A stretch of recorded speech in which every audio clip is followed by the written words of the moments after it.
Minister, Dr. Terrance Drew, members of the media, Mrs. Lanicia Collins-Williams, our sign language interpreter, and all our viewers and listeners. Good afternoon and welcome to this another edition of the Roundtable. I am Javan Library, Press Secretary.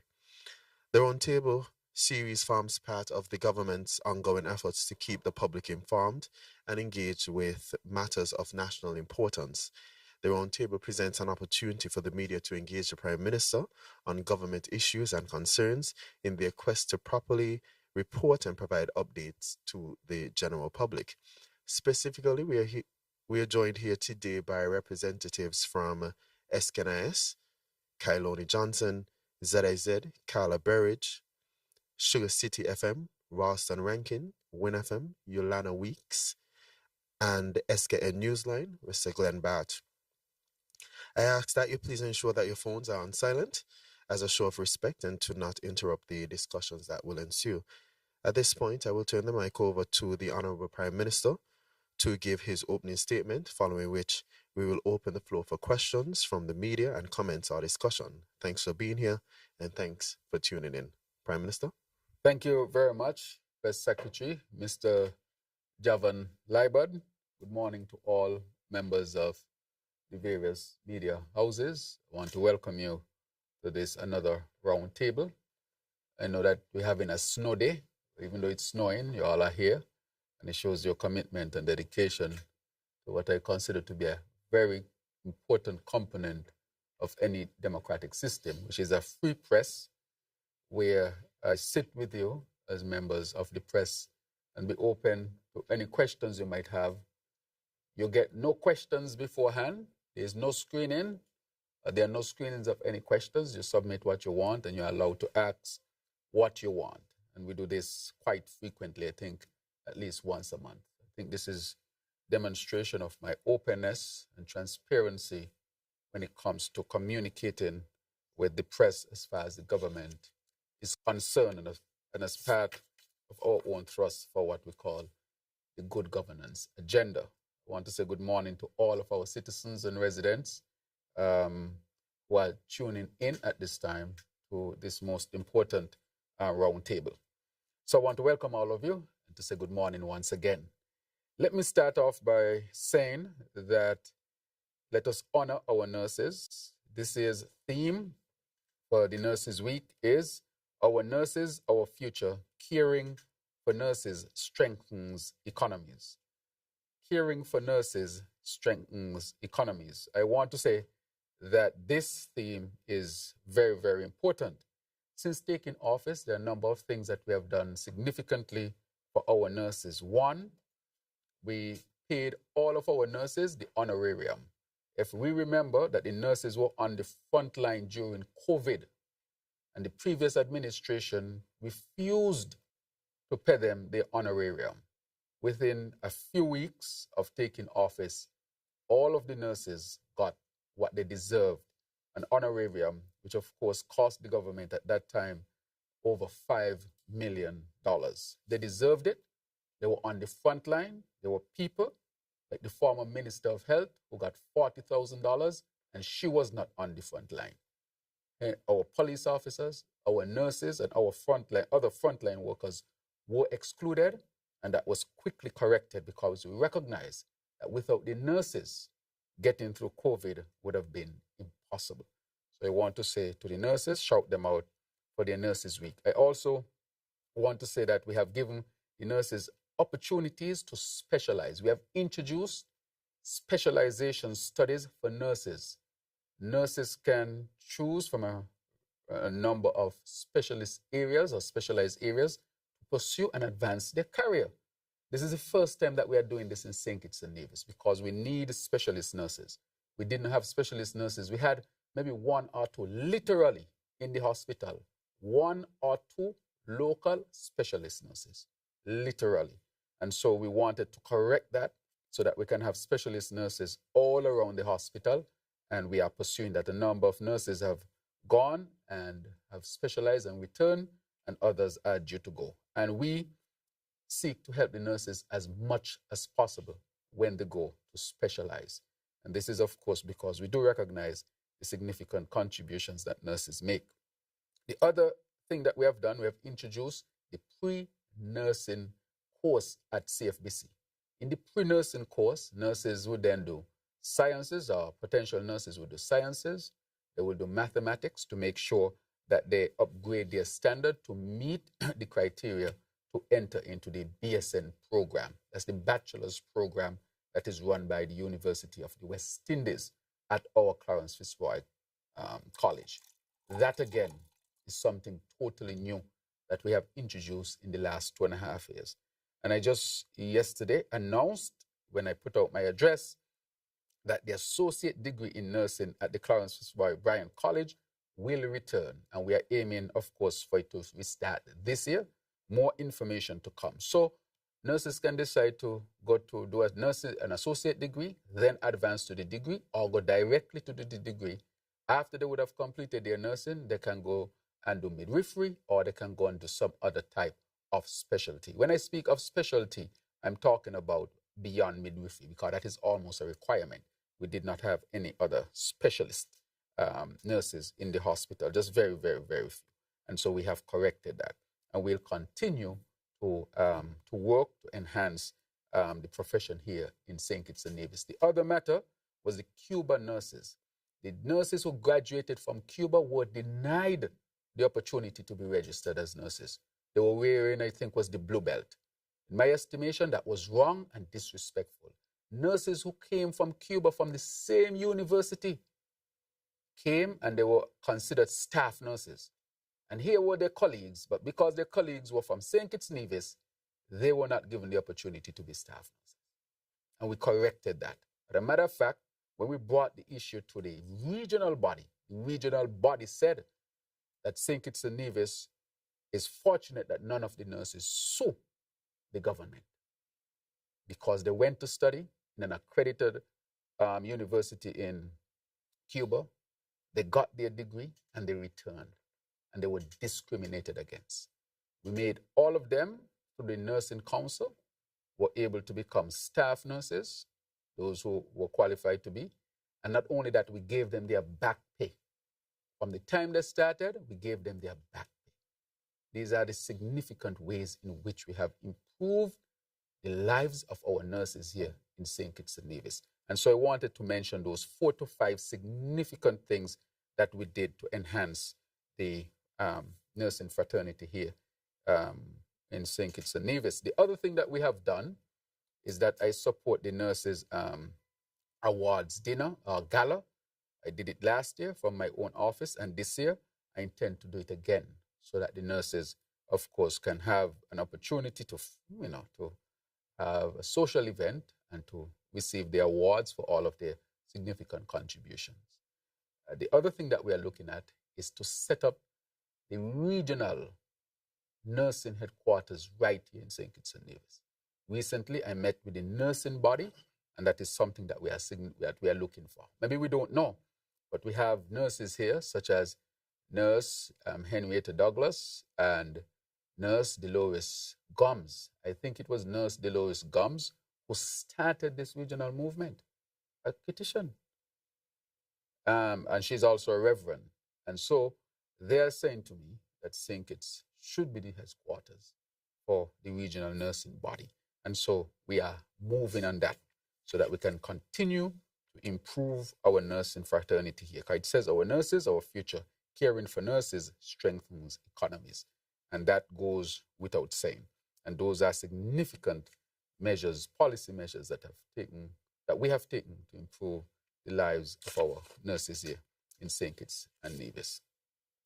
Apart from that, I just want to bring you up to date about 2 very significant trips that I made. One of the first one on the international stage was me traveling to Washington, D.C. to hold meetings with World Bank and IMF representatives at the spring meetings. This, of course, I decided to do this year because our economy is going through a transition from depending so heavily on CBI to what I call the diversified economy, of just relying on one sector and especially a fragile sector like the CBI, which I'll speak a little bit more to. There's some more information I wish to reveal when it comes to the CBI matter. So those are a number of critical matters dealing with the local economy, and also to discuss the IMF report. As I said, the IMF report will always be made available. It was denied to be published by the then Prime Minister in 2018. And as soon as I got in, I spoke to the IMF and asked them to, of course, publish the report from 2018. That, to me, was an egregious act to hide whatever they wanted to hide. But I simply say that transparency is important.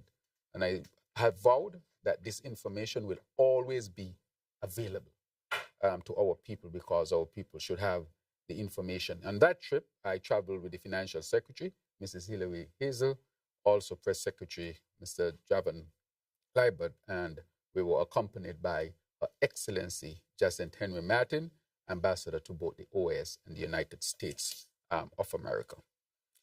We then move on to another international trip where I was part of the delegation of heads of OAS countries, plus the Prime Minister from Bahamas, where we met with Marco Rubio, Secretary of State. I want to really thank the Secretary of State, His Excellency Marco Rubio, Honorable, for his hospitality. We went to the State Department. We were treated, I would say, with exquisite class, with a high level of respect. Our welcome was very respectful. Our drive to the State Department was very respectful. Our welcome was very respectful. Our entrance was very respectful. And the conversation was frank, candid, but it was done with respect. And that, I think, set an example of how these type of meetings should be had. Of course, the Secretary of State, and I think the Secretary of State Department put out a statement where a number of things were discussed. But from the St. Kitts and Nevis's end, I would tell you what we discussed. We discussed the issue of energy independence and geothermal. I think it was important to bring it to the Secretary's attention so that it can be given the importance that it deserves. If we are to, as we continue to transition, we recognize that geothermal energy and energy independent will be the new foundation for St. Kitts and Nevis to become truly, I would say, self-sufficient or sustainable. That gives us the opportunity. Other topics that were discussed, of course, were economic opportunities, security matters, the Cuban medical matter in terms of their workers. That was also discussed. We also discussed the relationship with other foreign governments that came up. And I would say that the meeting really ended on a good note. The Secretary had to leave because we know that at that point, the conflict between Pakistan and India had started while we were in the meeting. But we were able to get through a number of critical matters there. And so I think we have a good understanding in that meeting. It was established that the United States will then restart or reinstate the funding for natural disasters. Early warnings, that was reinstated, and post-disaster recovery, that was also reinstated. Right in that meeting, the Secretary of State confirmed that they were done. Also, when it comes to security matters, the United States will really be involved a lot in terms of the shipment of guns from the United States and the movement of drugs across the region. I think that there's a significant commitment to stop this, as we know that illegal guns across the region, that these guns are responsible for a lot of the homicides that we see across the region. And I want to say other economic possibilities, which I mentioned also, the Caribbean Basin Initiative, or the Caribbean Basin Security Initiative as well. That initiative is a basis on which we can continue to expand collaboration between the region and the United States. of the United States of America. And so I want to say that that meeting was an excellent meeting. Now to come home, as I give you a quick, the Labor Day or the Labor Day celebrations or weekend celebrations, those went extremely well, as we know. Labor Day is not a day belonging to any single entity. I want to make it clear that the St. Kitts Nevis Labour Party introduced Labor Day to St. Kitts and Nevis in the 1930s. The party existed before the union. It was illegal to unionize in St. Kitts and Nevis. Unions only became legal in 1940. Before 1940, it was illegal to have a union. So who carried the mantle? The St. Kitts Nevis Labour Party. It was called the Workers' League then. It's one and the same thing. If you go down on Bass's house, you will see St. Kitts Nevis Labour Party, and in inverted commas or in brackets, Workers' League. So to say that the Labour Party is not connected to Labor Day in St. Kitts and Nevis is really not historical. And I wanted to bring that here. So Labor Day did not start with the union. It started with the Labour Party, the Workers' League, because unions were illegal in 1932. In 2032, we're going to complete 100 years as a movement. We are the oldest political movement in the English-speaking Caribbean. There's none in Bahamas, Jamaica, Trinidad, Guyana, none of them that is older than the St. Kitts Nevis Labour Party. But as a matter of fact, some of them patterned the Caribbean adaptation of the labor movement from the St. Kitts Nevis Labour Party or the Workers' League. So I say I would bring this because there's a lot of discussion about this has been taken over by the St. Kitts Nevis Labour Party. No, the St. Kitts Nevis Labour Party started it in 1932 when it was illegal for unions to be formed. And we advocated then for unions to be formed. That was part of the political mandate in 1932 when we officially formed, that workers should be able to form unions to advocate in what we call an environment of collective bargaining. Bargaining for what? Better wages, better working condition, the 8 hours a day, 40 hours a week, sick leave, maternity leave, all these things, the struggle started then. And I mention it so that people don't forget that it's the St. Kitts Nevis Labour Party that started in 1932 to bring workers together. And we did it when it was illegal to do it. Remember 1935, January 1935 with the Buckley's Uprising. We remember that. Workers were not allowed to come together and advocate. So when you had the Buckley's Uprising and they shoot and kill our people because they advocated for advancement, it was because coming together as workers was illegal. But the St. Kitts Nevis Labour Party, the Workers' League, was significant in the push to make sure that workers could come together. So you cannot separate the St. Kitts Nevis Labour Party from Labour. People died for it to be established. The founders of the party sacrificed significantly from Manchester to Robert Bratcher, to Southwell, to Limon, to Douglas, and now to me. And I call their names a single name, but they're all comrades at the same time. And this was brought not just for us, but even though the Labour Party brought it, we brought it all of the workers of the country. And we wanted to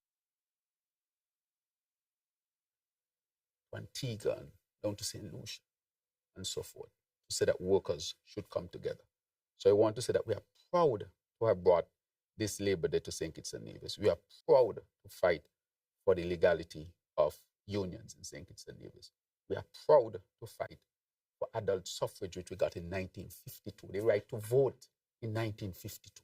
Before that, black people in St. Kitts hardly could have voted.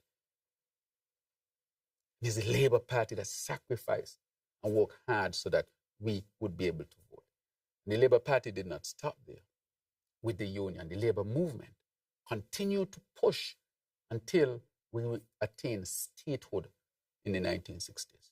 And we continued to push for independence when Robert Bratcher, our first national hero, His Excellency, Sir, went to England to negotiate our independence. It just so happened that he died in the late 1970s and was not able to usher it in. It was the labor movement that brought comprehensive education secondary education, where poor black people could sit in a class with whoever and get a secondary education and had the right to an education up to 16 years old. It was the labor movement that brought health, comprehensive health care. If you look around Sinky to see all these health centers, because it was determined then that nobody should live a few miles away from a health center. They should have access.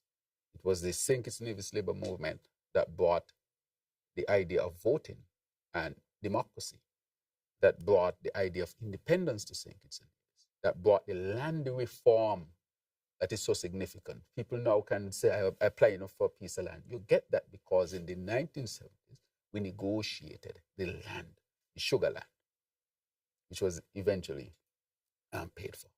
We brought social security in the 1970s from Providence Fund to the social security that we have today. So in other words, the very foundation on which we stand, the St. Kitts Nevis labor movement brought them. So we really can't separate the St. Kitts Nevis Labour Party that brought Labor Day and labor celebrations and rights for workers in St. Kitts Nevis from Labor Day. It cannot happen because history does not speak to that. History says something different, and history says the truth, which is St. Kitts Nevis Labour Party, Workers' League, brought this to our people here in St. Kitts Nevis, and the tradition will continue. And I'm looking forward to the 100th year celebration. I expect it to be massive. Of course, it will be a tremendous achievement, not just for St. Kitts and Nevis, but for the region as a whole, that a political movement would survive 100 years. It shows maturity, it shows commitment, it shows that we also believe in things that are greater than us as individuals. And so it will continue. Just as the baton has been passed down and reached me, I will pass it on to somebody as well. The movement continues, always working to deliver for the people of St. Kitts and Nevis. So I wanted to plug that in. There's a couple other things that I want to mention, and I know you have a lot of questions, but I think I wanted to mention the issue with Nevis, to say that this administration, even though we had no signing with the CCM or the NRP, because our mantra, part of our mantra in the elections was, we want to mix up. When we recognize, Labour had to do it by itself. Nonetheless, we are committed to the advancement of Nevis as well. What have we done to Nevis? Because Nevis was stifled on the previous administration for its real development. Geothermal was put on the back burner, even though there had been something signed between the then CCM with the other parties in the unity construct. We have been leading together. So in other words, I have taken this on as a priority. And the Nevis Island administration is working very closely with me. So it is a joint effort. We tabled in Parliament a resolution to deal with it as a federal asset. I took Mr. Wakely, who is a PS in the office of the Premier on Nevis, to Saudi Arabia when we were seeking the funding. I could have negotiated for something else, but I said, I'm going to negotiate with the Saudis for geothermal. And I took him with me to negotiate with the princes and the ministers of Saudi Arabia. And we know that they have contributed, or they have made available financial resources. I took it to COP. I shared this stage with the Vice President then of the United States of America. I shared it with Bill Gates. John Kerry was in the audience, the head of the European Commission. And I spoke about geothermal, and that they really should seek to make this something that can be developed. The Green Climate Fund, instead of negotiating other things, this General Secretary of the Green Climate Fund left Korea and came, first time in the Caribbean. And she came because I want to thank the Honorable Dr. Joya Clark for leading on this, because we asked to come to see a transformative opportunity in the Caribbean, which is a geothermal on Nevis. and a special event was kept on Nevis with respect to the geothermal.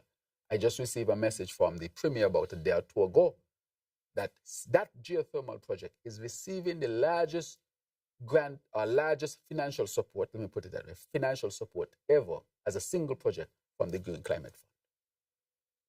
That geothermal project in Nevis. I could have negotiated something else, but I think it gives Nevis a chance to really develop into a country that we all come out and gives it a chance as well. So together we are moving on this one. This was stifled under the last administration. The other thing is the airport development. The federal government has now stepped in to support the financial backing to really, I would say, upgrade the airport on Nevis. We have done that. We went to Parliament, we did it. I have signed the document about 2 weeks ago to finalize it. So Nevis is on its way to get a refurbished, upgraded airport. That again will help to advance Nevis going forward. I would like to say also, with respect to Nevis, the Premier had asked about the issue of fair share as determined, because that was termed in the 7 years prior. And I asked the World Bank to do a study. The World Bank study is done, and the document has been shared with the Premier about how we should share the revenues between St. Kitts and Nevis, taxable and non-taxable.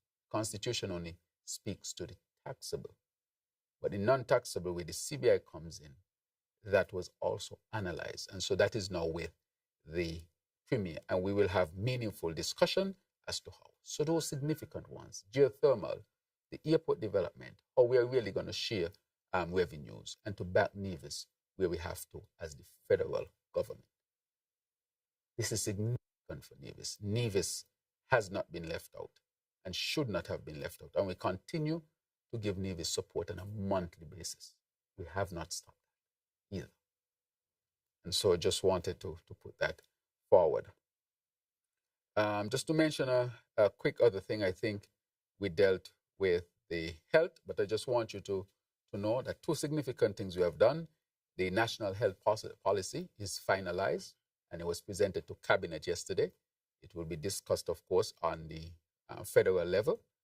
The Health Steering Committee, that has also been announced and is being put in place, and the accreditation process is on. What we have done over the years, we have done the full assessment of our health system, and now we are on our way to becoming an accredited institution. Let me also say that we have also received the final report for the National Health Insurance Plan. That is a serious discussion that is to be had with our people. To implement a National Health Insurance Plan under the ambit of universal health care will require input from our people. So it will require a serious discussion with our people going forward. And so that will help us to implement, but with the people, because the people would have to, of course, contribute for national health insurance. We have eliminated sponsor sheets for children. There's no child who needs to go overseas for life-saving care or whose parents has to walk around with a sponsor sheet. That is eliminated in St. Kitts and Nevis. However, we need to get there for the adults. In order for us to do that, we have to implement universal health for all, which would require inputs from our people. Just like we contribute to Social Security, we would have to contribute to this as well. Of course, this is going to require national consultation and conversations.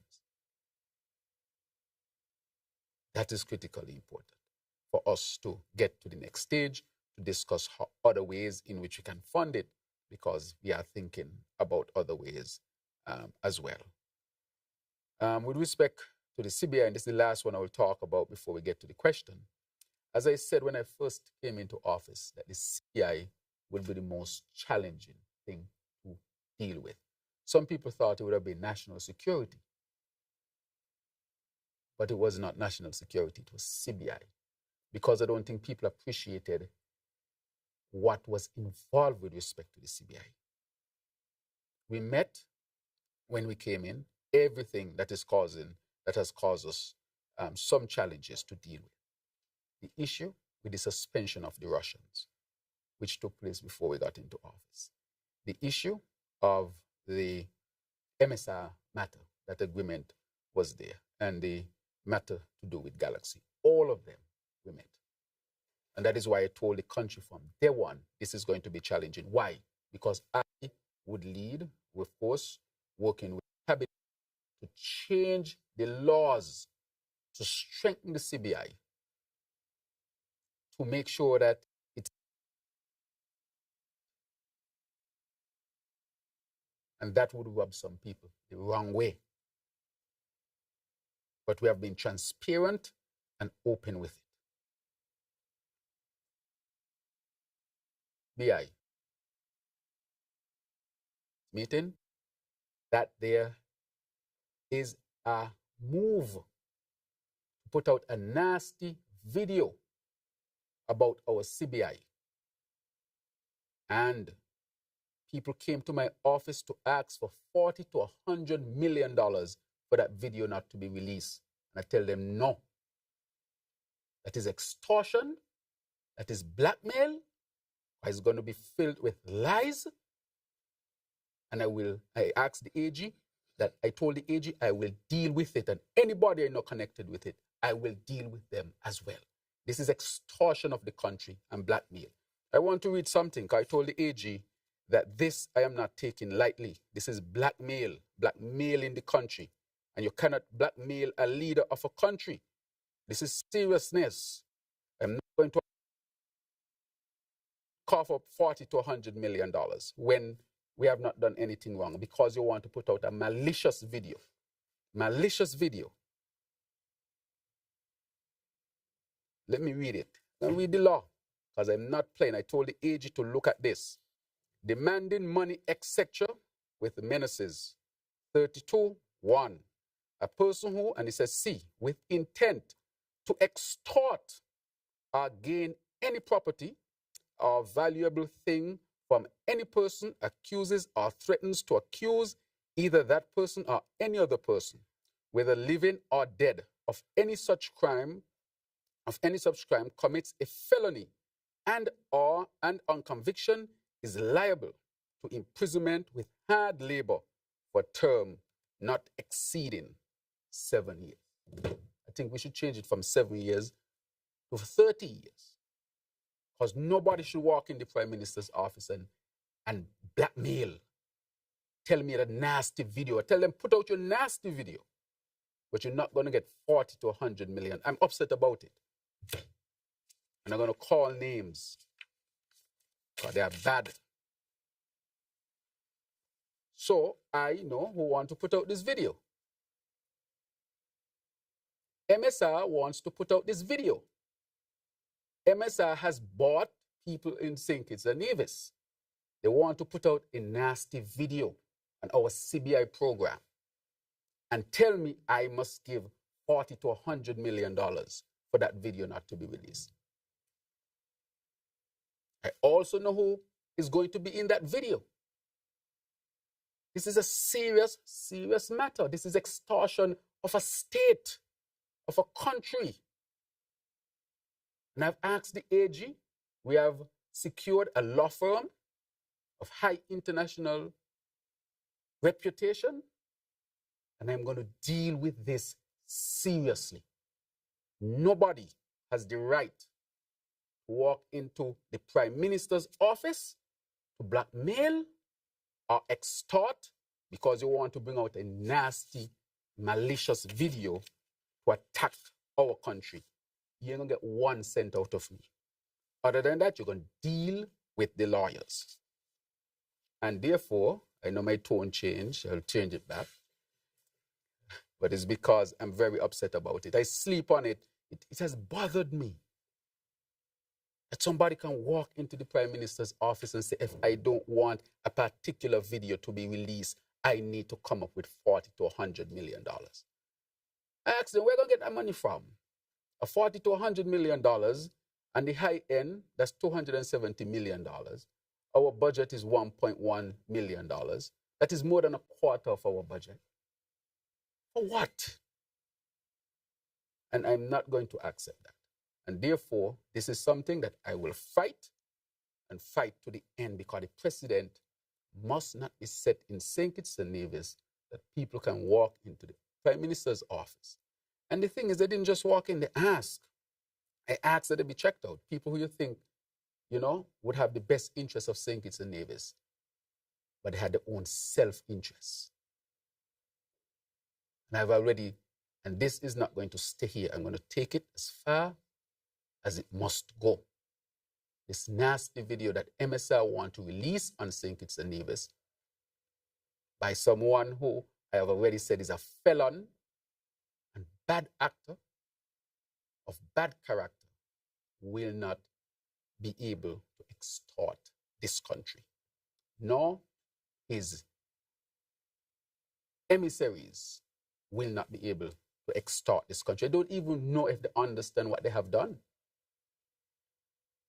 by collaborating with foreigners to extort St. Kitts and Nevis. And I will say that is out of order and it will be dealt with. So at this time, I bring my opening statement to a close and allow the press to ask questions. So the first question can be asked. Carla Berridge, ZZ Broadcasting Corporation. Mr. Prime Minister, you recently announced the relaunch of the associate's degree in nursing. Can you tell us the strategy behind that and how it's linked to the country's Sustainable Island State agenda? And also, can you give us an update on the status of the Climate Smart Hospital and the New Bastia High School? Right, thank you very much, Ms. Berridge. So I will clear a couple of things here. The matter with the associate degree, what we have come to recognize is that there's a gap in nursing. The full degree takes about 4 years, and we encourage nurses to do it. Then after that, they have to do midwifery, which is probably another year and a half. What the associate degree does is that is a bridge between, is a midway point between starting nursing and getting a degree. But these nurses will be very competent. Before we had the full degree program, everybody knows we used to have the associate degree program at the hospital. So it will be very much hospital-based so that the skills that are necessary can be acquired quite quickly and efficiently and effectively to be applied. So this is going to help us because we have a lot of foreign nurses here who we thank for their service. But we think that nursing is a profession that can be filled by our people. So it will cut the time of study. It would also have a focus which is much more practical and hospital-based so that the nurses can be prepared as quickly as possible. So it's something that used to exist before that was then moved to the college, but we have come to recognize that this was something that we need to go back to so that we can get sufficient of our people, a sufficient number of our people into nursing, which is an excellent career, and to make sure that the gaps that we have, we can fill them very quickly with very competent people. So that is the strategy behind it. How can we get our people into nursing? How can we get nurses ready to deal with the demands of a nursing career in quick order?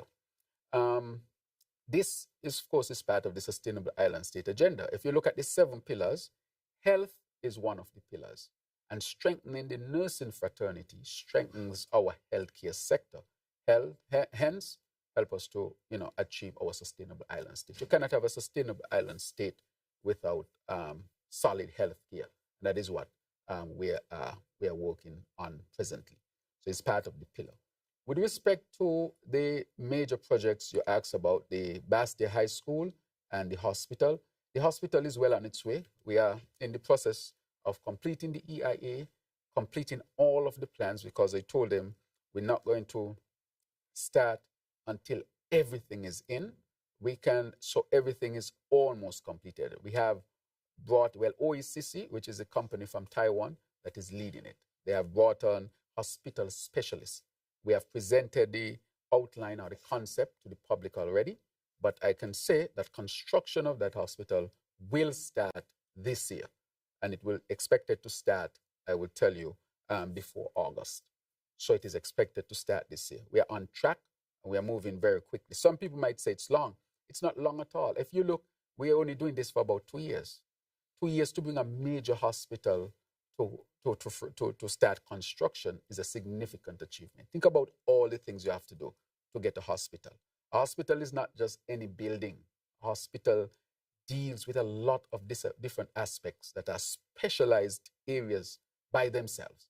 How do you dispose of hospital waste? It's a specialized area by itself. How do you construct a hospital with all that is required? It's a specialized area by itself. And so all of these things taken into consideration, we are making sure that we do it properly. Sometimes the planning takes, I believe in putting in the time in the planning. Once the planning is right, once the construction starts, it flows. Let me give you a few examples. St. Peter's Main Road. You remember? You asked about it a lot. And I kept saying that we are doing the necessary groundwork. Since it has started, you still live at St. Peter's. I'm sure you see. I'm sure you're astonished as to what you see. You never thought it can be transformed like that. If you go to St. Peter's, you see how it's transformed. And it's because we took our time with all the different aspects of the infrastructure, the water, the electricity, the engineering, all of that, surveys of housing and so forth, the drainage and so forth, all of that we did before we lay 1 square foot of asphalt. And if you go to say concrete, if you go to St. Peter's now, you'll be astonished. So we put the time in the planning. If you go to the Connery Stadium, we took the time in the planning. We had the plans, we were not comfortable with those plans. We went back to the community. We asked them their input. They brought their input. We do over some plans. We went back. We consult again. All of that, the planning, getting everything. And once the Connery Stadium started, it just flowed. And look how beautiful the stadium is. The same thing with the Kim Collins Stadium. We took a beating for it. The Honorable Samuel Duggins, who is the Minister of Sports, he took a lot of beating for it. But what we had determined is that we would get the best track. And we were advised that the best track was this particular track, was not calling the name of any other track. They thought that this track, let me talk to just this track, causes less injury to athletes. So we said, if we are going to invest so heavily in a track, why not get the best we can get? And that is why we waited and changed and went to Germany and brought in this German track. Because from our Caribbean experience, like Jamaica, said that this was the best experience they've had in the region was with this track. We took that on board. We went to Kim Collins, we looked at it, made some changes in the building, all of that. If you go up there now, it's a beautiful, beautiful space. Again, because the time went into the planning. So look at all the major things that we have done. Even the water that is going to come on by September. They do 2 million gallon plant that people thought was impossible. We put a lot of time into the planning so that when it starts, it has not stopped. It just continues and it's going to come to fruition and end this water, at least in the Bastia area and the East Coast where you live, Carl. I don't think you should have. And we are doing the next desalination plant right over there in Canada to feed that area. And now we have started the process to drill all around St. Kitts. We have procured the company to do the drilling, and we are now waiting for the technical piece, which is a piece of equipment, the drone, to identify where the water is. So all the rest of the country, we are going to drill wells. So we intend to get rid of this, water on, water off in the next year and a half. And that we started since we got into office because there was absolutely nothing to start with in terms of the 2 million gallon plant and drilling around the country because you all know BEAD was suspended. Why am I saying all of this? All these major projects that we see coming on board and being implemented, it is because we have been very prudent, not slow at all.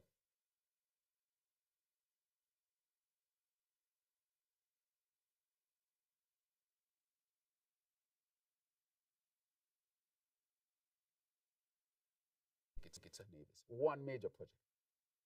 You can't, what is it? A bus stop is not a major project. Bus stop is not a major project. God, that is just pillars and a roof. Show me a major project. A school, a hospital, a desalination plant, geothermal, a solar plant, new generators of the best type at the power plant. Show me a major project that the previous administration did in 7 years. You can't find one. And again, it's because you can't get major projects done if you don't not planning properly, you don't have the right vision to plan, put it in place, match with the funding, and get the project done.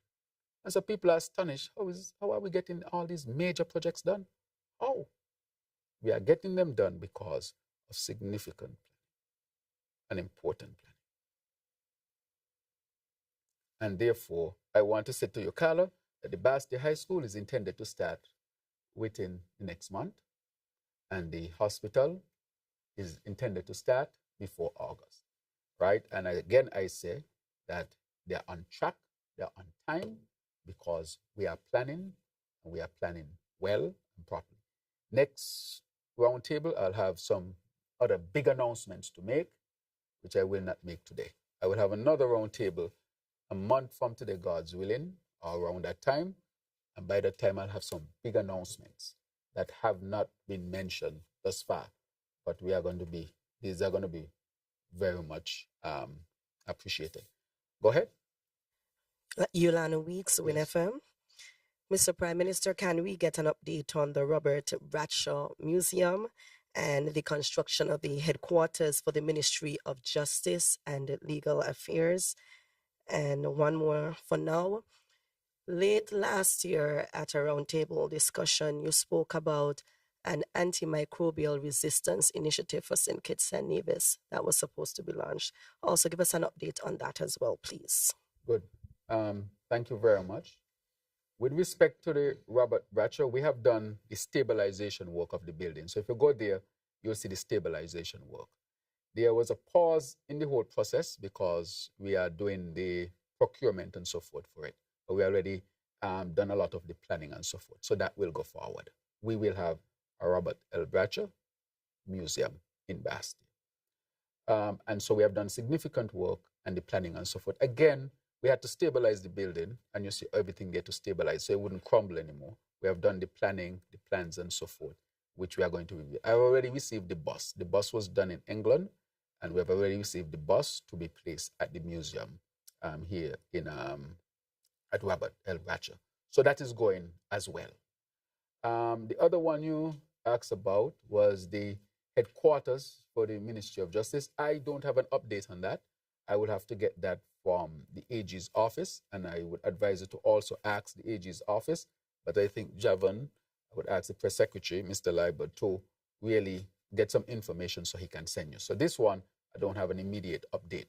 But what was asked for was a concept. So what the architect sent was a concept drawing of what they think the headquarters should look like. After that concept is accepted, it's now to go into the drawing of the plans and EIA and all of that process.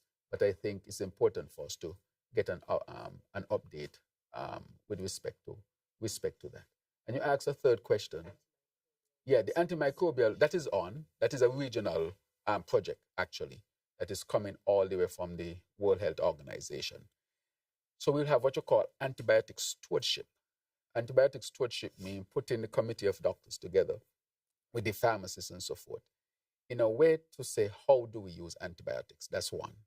The second thing we are looking at is to incorporate this into what you call the One Health. So the One Health concept we have signed with Ross University, because you have animal health, plant health, human health, environmental health. Animal health use antibiotics. Plant health might use some sort of chemicals, if not antibiotics. And then you have environmental health as well that comes in. Now, because you're using the antibiotics and you need to have collaboration between all these areas to see how antibiotics are being used, to track them, to trace them, and so forth. So that is coming under the whole concept of One Health, where we're going to establish a national lab to help us to do that. So this is very much on its way. It's happening because we are looking closely at how are we dealing with the antibiotics in St. Kitts and Nevis, and it will continue to extend. So it comes under the concept of One Health as well, which is part of our national health policy. Our national health policy is really dealing with the concept of One Health and bringing everybody together. So that is continuously on its way. So I think I answered your questions.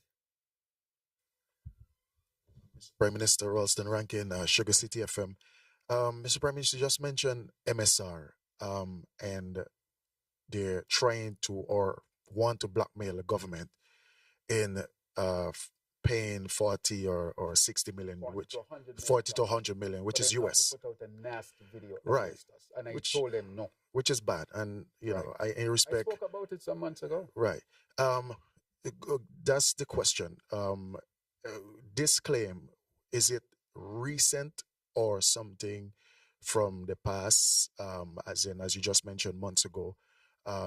Because if I'm not mistaken, I think the lawsuits they were dropped. So I just want you to clarify if the claims right now, the 40 to 100 million, if it's like recent, they've been trying so let me, to extort that. Right. Just finish. Yeah. Right. Also, you mentioned there are some other persons who trying to work along with them. Are those persons like petitions, or they are from another country, as in with MSR? That's that question on that. And my next question, which is, I think this can be a problem, but the situation, like I said, could be a problem, and it has to do with the high ticket cost. Travel to Sinkits, and the reason I say this is because most of these airlines, especially the ones I would assume from North America, there's agreement with those airlines stating that if the flights don't come full, we have to compensate them basically for that. But if the prices are going up, which is beyond our control, and persons are complaining, saying the price is too high for them to travel, wouldn't that be a problem for us either way? Because the airline, they would end up being the winner if the flight comes full or it doesn't come full. We only become a winner if the flights come full. So what exactly can your administration do to rectify that problem? I spoke about it to the last press conference with Honorable Marsha Henderson. She said she was going to take it to cabinet. So I'm assuming since that her press conference, that something probably would have said in cabinet concerning that. Right. So I'll start with that. So I would say that the Honorable Marsha Henderson and her team, they are pursuing that. And I think she comes to you all once every quarter, once every month, once every quarter. So she'll have an update on that. So I will defer to her, but she's pursuing that. That is an excellent question as to how we can, further address that matter. But just to say that we are making sure that there are international flights in St. Kitts and Nevis, and there was an increase of 15% in the first quarter of this year. So we are seeing a constant trend of increasing flights into St. Kitts, or passengers into St. Kitts Nevis. Let me say something. We are introducing at the airport, since you're on the flight, an ETA system, which will be the most advanced in the Caribbean, the whole Caribbean, where the technology will be so advanced that you just walk through the airport, basically. You come off the flight, but all your data will be taken. You'll have to sign up, just like you're signing up now, but it will be a different type of form, and you'll just come and walk through the airport. What we are doing with that is for our border security, it will be stronger. And secondly, to stop having these long lines at the airport when a lot of people come in. We have the kiosks there, which are very advanced kiosks. But sometimes when you have a number of flights, you still have a line. We want to eliminate lines at the airport so people can have a good experience. Yes. So we already have that type of system here. It's going to be a very advanced system. There's a walkthrough to take place, and I think the press will be invited before the launch. We want to launch it in June before Music Festival to help us with the numbers. As you know, all the hotels are already full for Music Festival. People can't get space. I'm inviting people, and I don't have space for them. All from Nigeria. A whole charter is supposed to come from Nigeria at some point, but we don't have space for them with business people at one, but they want to also come from Music Festival. I've invited persons from the US. So they write me last night and said they can't get any room. So I'm trying to see. I mean, these are, very, high officials and so forth. And we can't get room for them. I say all of that to say, with all that is just mentioned, we are seeing an increase in visitors to St. Kitts and Nevis. But for our people to travel, we have to be cognizant of that as well. But I also want to say that we'll have the most advanced type of ET in the whole Caribbean come within the next month or 6 weeks. Again, how did we achieve this? Planning. We have a plan called the Sustainable Island State. We know where we are going. We're not guessing. So we know what we want to achieve moving along while we transition the economy. Part of this, of course, has to do with tourism. So how are we going to strengthen tourism and our border security at the same time? Something like this. So we have contacted the Right company, which is a Swiss company, endorsed by the Europeans and so forth when it comes to border security. And so we're going to implement that. So St. Kitts will become known to be the area that when you travel, there is hassle-free and you just walk through the airport with all of your data collected. So it'll be more secure than even now, even though the wait time we want to cut down to maybe 10 seconds. Right now, I think it's 16 seconds or so. We want to get it down if you use the kiosk properly. But if the line is long, you have to wait for the kiosk. But we want the 10 to 20 seconds to be real. Yes, you register online and you just walk to the airport once you come. Right? And even to customs, we are putting something in place for that as well. I mentioned all of that because you asked. So that is important to touch on. Now, the other one you asked about was the MSR matter. And I want to say that there are local people and international people. They've started a smear campaign that is very nasty against St. Kitts and Nevis, hiring all kind of people from all kind of different countries to say all sorts of things about St. Kitts and Nevis. Part of what they're seeking to do, what they sought to do, was to extort 100 to 40 million US dollars to 100. So I'm hearing that somebody messaged me and said they now, because I denied them that money, they want to release the video. So I'm bringing the country up to date. That's recently I got that, and I have the text right here of the person who sent me that text, who said they want to release this nasty video on St. Kitts and Nevis, and I'm going to expose them as well, because I cannot, as the leader of this country, allow the country. What am I going to say to the country?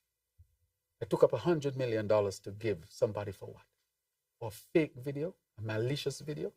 How can I justify that? And why should you do it? Because once somebody is able to extort you, they will do it again. And it will become the pattern. Just go to St. Kitts and tell them you're going to do a nasty video on St. Kitts, and they're going to give you $100 million. There are countries who say we will never negotiate with terrorists. So terrorists already know in their mind, if I do something to that country, they're not going to negotiate. So does it make sense for me to even try to get something out of the country? I consider these people economic terrorists, not negotiating with them. Let me tell you, let me look at my phone, because this is very, very serious. I don't know how people feel they could just show up in somebody's office and say the country must hand over these millions of dollars. I mean, come on, who are you?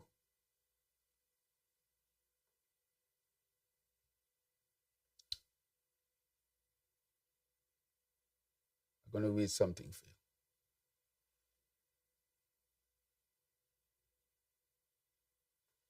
Okay.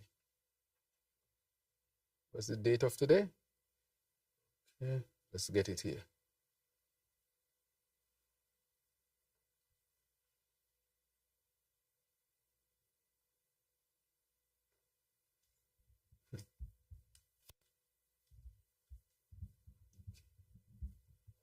I'll read it to you before I leave today, but I have it here. Next question. Good morning again, Prime Minister. Glenn Bart from SKN Newsline. First question is in relation to your recent meeting with your fellow OECS prime ministers in relation to meeting with the U.S. Secretary of State. Now, you have mentioned some of the issues that were discussed, but I don't think you have actually been very specific. For example, what did the U.S. government express in regards to the CBI programs of the various countries in the Eastern Caribbean?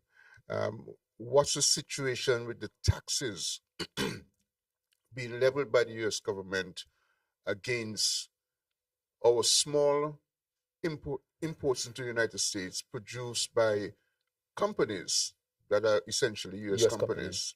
It seems as if they're taxing their own selves.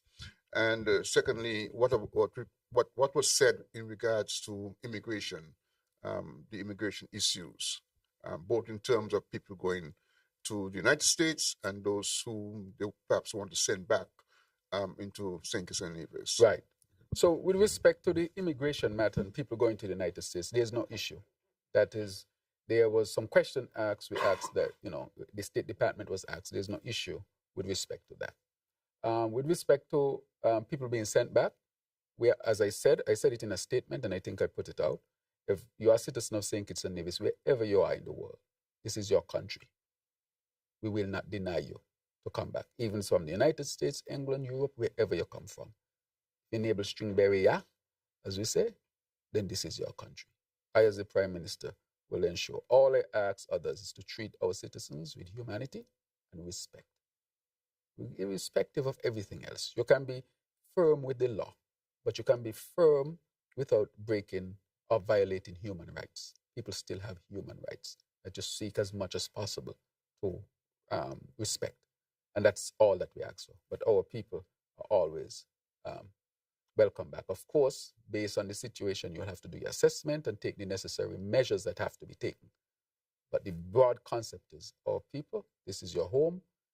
The other concept is we'll take measures to make sure we continue to protect our security. If anybody were to come back and be a security threat, we will do what we have to do, but their humanity will be respected. And this is their country. So that is clear. So if the United States call tomorrow and say we have a citizen who has to come back to your country, this is their country. And we have expressed that to them with respect. But I think I captured that. Something else to ask? Yes. What they say about those CBI program. Okay, right. They demand any changes. No, right. So with respect to the CBI program, I would say that we had a 6-point plan. Remember that meeting was held here in St. Kitts at Nevis at Park Hyatt with U.S.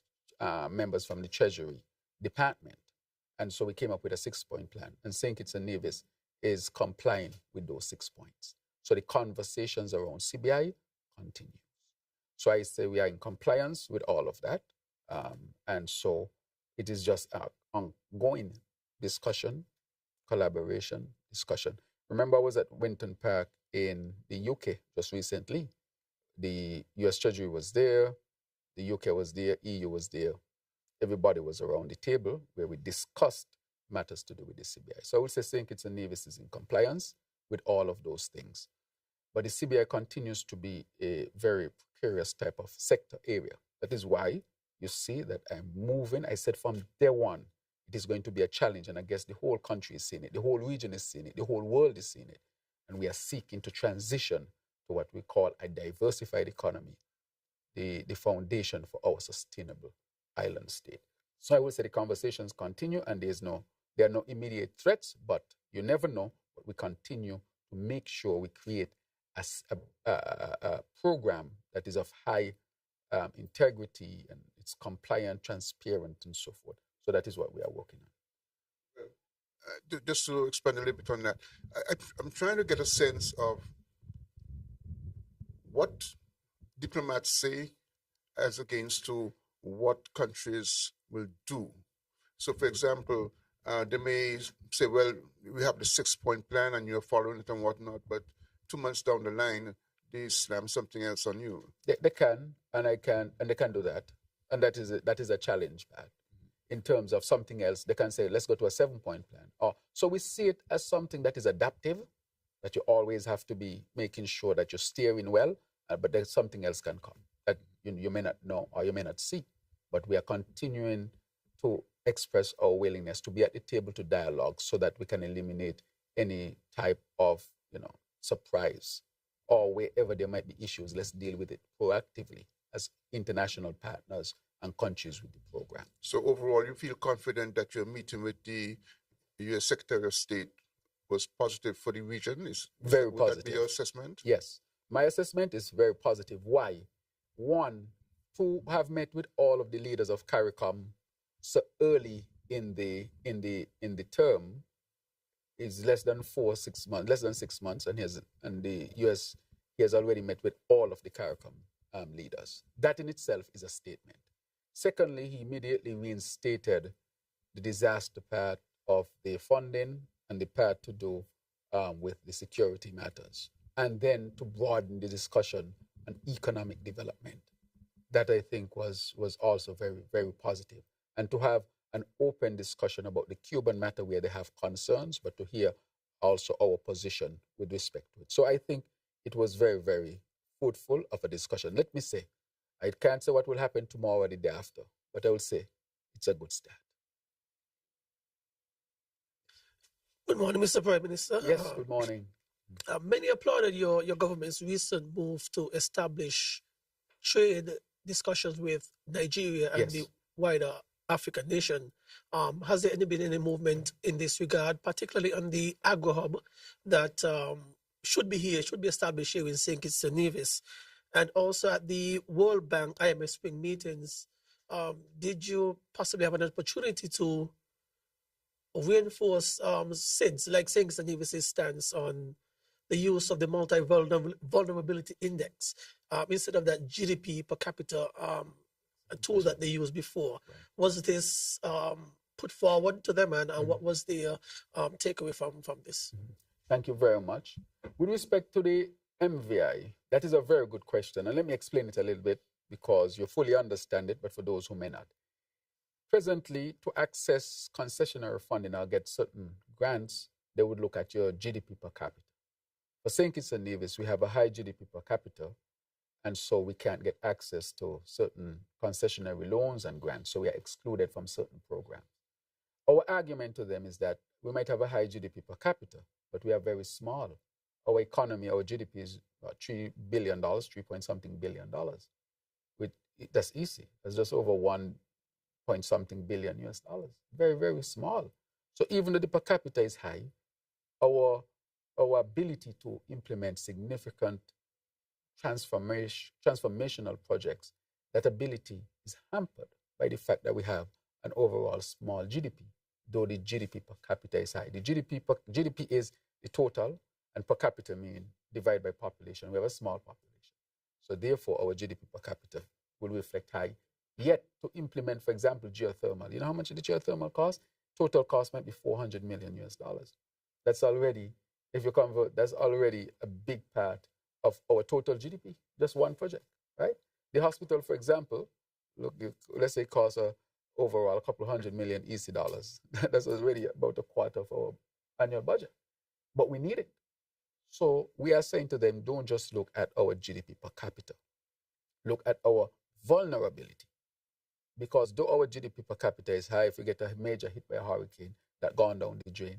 The CBI totally disappear overnight with nothing to replace it, that gone down the drain. And therefore, we are very vulnerable.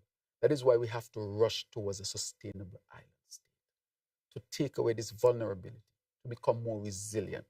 And so, yes, that was put forward. And the MDVI has been accepted at some levels. And so we are seeing advancement with that. So SIDS are being looked at. So this is being accepted more and more. But we want it to be fully accepted. With respect to Africa and the Agro Hub, as you know, we went to Nigeria. I see some nonsense out there about we took private plane and all sorts of things. This was in collaboration with Afreximbank, who helped to support it. This was significant. It was one of the first times a Caribbean leader left with a delegation to have a trade summit on the African continent. That's historical. And therefore, it must not be underrated. And I'm happy that our people received it well. It was supported also by the Afreximbank. And the records are there to show it. Now, with respect to the agricultural part of it, you know, an MOU was signed with the minister and a major company over in Nigeria, and that should be a fruit. We continue to work it. We are now seeking to see how we can set up transport lane across the what we used to call the Middle Passage. But the Middle Passage not to transport, as I would say, our ancestors in the worst of conditions, but to transport goods and services of the continent reconnecting with the diaspora. That is significant. It was well received. I was able to meet then with the president of Nigeria, who himself has committed as well.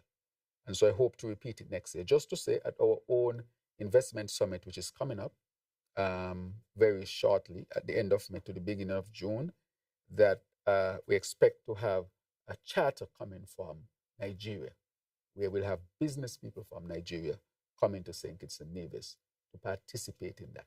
So this is something, and then we can see the Afreximbank is setting up a trade center in Barbados. Their meeting this year will be in Grenada as they go from country to country. So we are really connecting Africa with the Caribbean. And the Afreximbank has a good relationship where it's now offering us funding and support for different major projects, which will determine which we'll take the funding for. So I will say that is progressing well.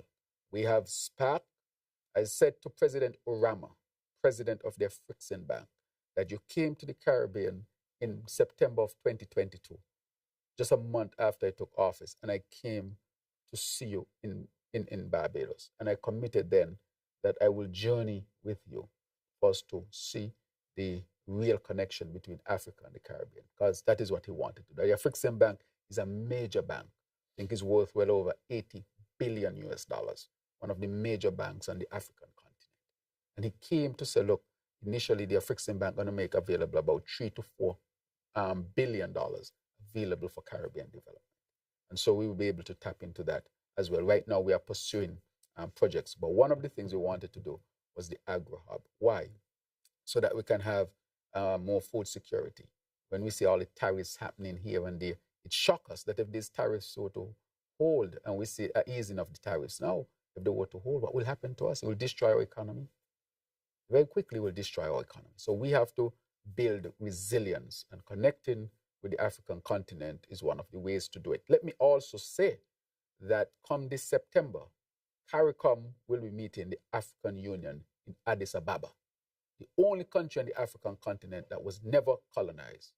And we know that Haile Selassie, who was the king of Ethiopia, left some land for black people from the diaspora called the Shashamane land. I hope that when I go there, I can see the land and ask if the government still allows this land to be for people of African descent who live in the diaspora. So we are going back. We have to reconnect. There are 1 point something billion Africans. Those are our people. We are the sixth region of the African Union. So we are not alone, even though we are in the Caribbean. So when others shut us off, I want us to know that we have our continent from where we come, where they're opening their arms for us. And that is why it was significant that I traveled to Nigeria, even though we are the smallest country, to start the real pathway towards reconnecting with our people over on the continent. So yes, that is progressing.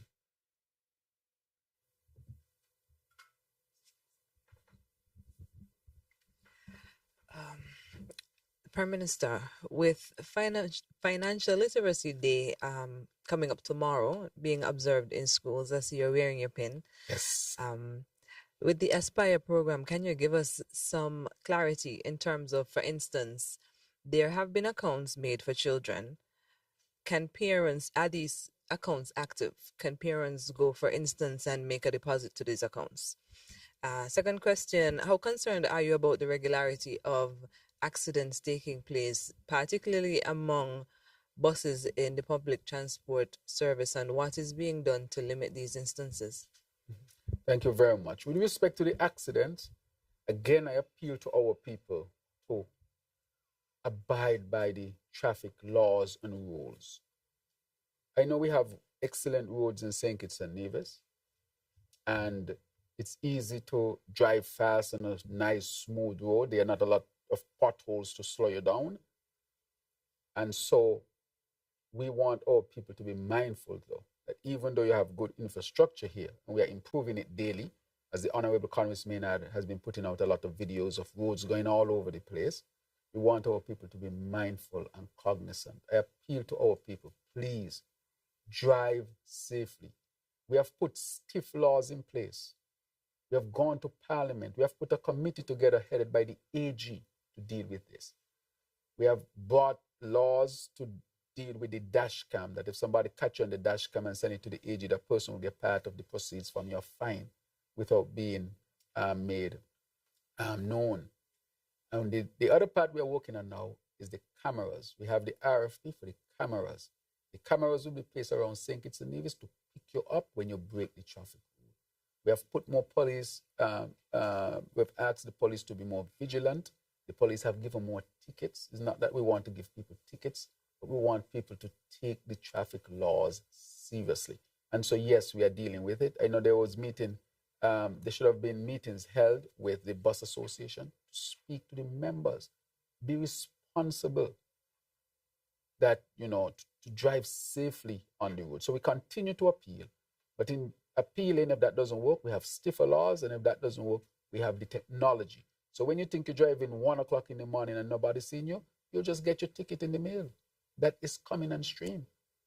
You bore a red light, you just get a ticket in the mail and ask what happened with your car number and the picture. We already have the ability to do it. I'm telling you, we are already picking up vehicles that are breaking the law.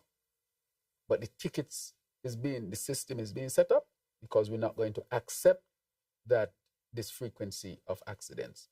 We have seen it peak and come down, but it's still a little bit too steady. We need it to come down more, and we'll educate our people, advise our people, change the laws, apply technology for us to be able to deal with it. So again, I appeal to our people: drive safely, respect the traffic laws as you drive.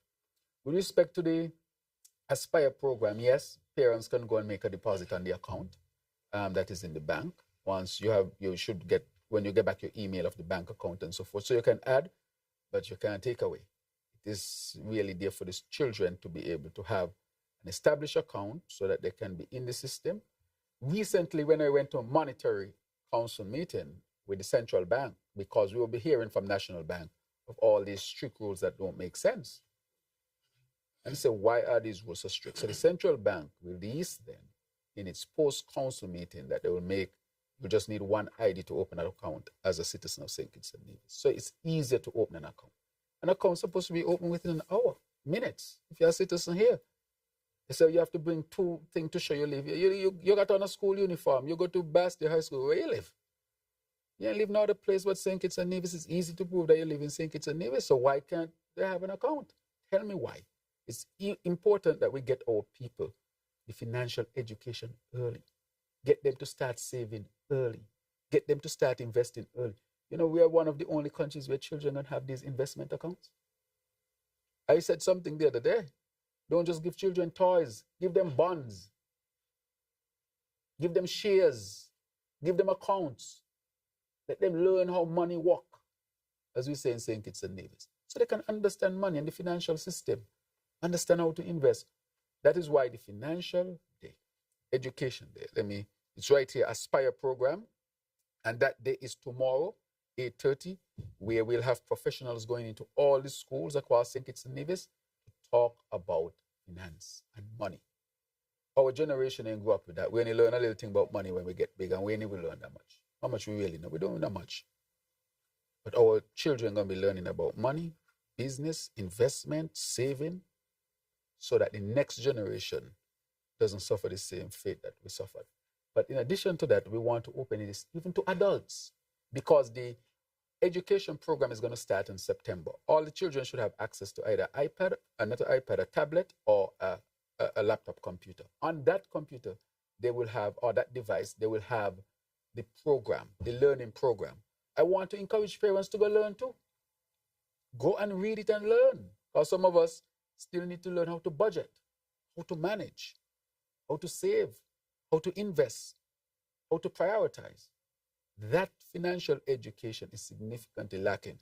And that is why we have launched this very revolutionary program called the Aspire program. If you have children and they're not sign up your child. Even if you don't understand, sign them up. They're going to understand. And they're going to explain to you. After the first 6 months of between September, we'll take you over into the new year in 2026. The children are going to have a good understanding of money. They themselves are going to tell you, Mommy, you can't afford that, don't buy it. Mommy, we can afford that, let's buy that. And Mommy, we don't need to buy them 3 things there now because your account going to go down and we want the other account go down too low. Mommy, remember you got to pay the electricity bill before you go buy the Burger King. The children going to be able to help parents, trust me, they just going to help them to prioritize and how to make a budget and how to, manage, your home economics and so forth. The child might say, Mommy, I got some shares in National Bank. Why we can't buy some more shares? I hear this new company opening up and on the program. Mommy, buy some shares over there. Daddy, buy some shares over here. So that we can have a diversified profile. So you can have passive money coming in and you don't have to depend. Because anybody who has to depend on the salary alone to make it, it's not going to happen. Because your salary in no country at all can be that high. It can help you to maintain a fairly okay. But if you want to go to the next level, you have to understand money, how to invest. And understanding investments and so forth can get you to the next level. So that when you're sleeping, your money making money. Your investment making money. So you're making money when you're working and you're making money when you're sleeping. And so it is important, Carla. We want to shift we want a cultural shift in terms of how you deal with money, so that our new generation, come September, they will have the Aspire account, so they can watch the account grow. As one of the little persons say, they want to watch the account grow as they deposit money and more money, so that in a sense, as they become adults, they can have a foundation in understanding money, but they can also have some money. And apart from that, they can have the shares and bonds and so forth that they can keep for the rest of their lives if they so wish. So we're going to start some new companies in St. Kitts and Nevis to give the opportunity for them to buy, to have access to more shares, so they can diversify their portfolio only in St. Kitts and Nevis. And so we want to make sure that that happens. Mr. Prime Minister, I want to touch on CBI for just a minute. Prime Minister of St. Vincent and the Grenadines, Ralph Gonsalves, made comments in April about the CBI programs and how their functionings can impact democratic systems. He also spoke about visa restrictions, etc. Have you heard the comments? I know Minister Brown, Prime Minister Brown in Antigua, responded to him. If you've heard the comments, what is your response? And I know you spoke about your commitment to Nevis. I think there are a lot of grievances amongst the Nevis public. Do you have any plans? You said there are a lot of grievances. What data do you have? What are these grievances? Well, it's more on unfinished projects, stuff okay. like that. Okay, yeah, more gotcha. like those. Okay. I think, yes. They speak a lot about. Okay. So, understand. Do you have any arrangements planned to go to Nevis to even have a town hall meeting to hear them out more directly? Right. Very good question about me going to Nevis. We have the office of, I was just in Nevis for a few days and I enjoyed being over there.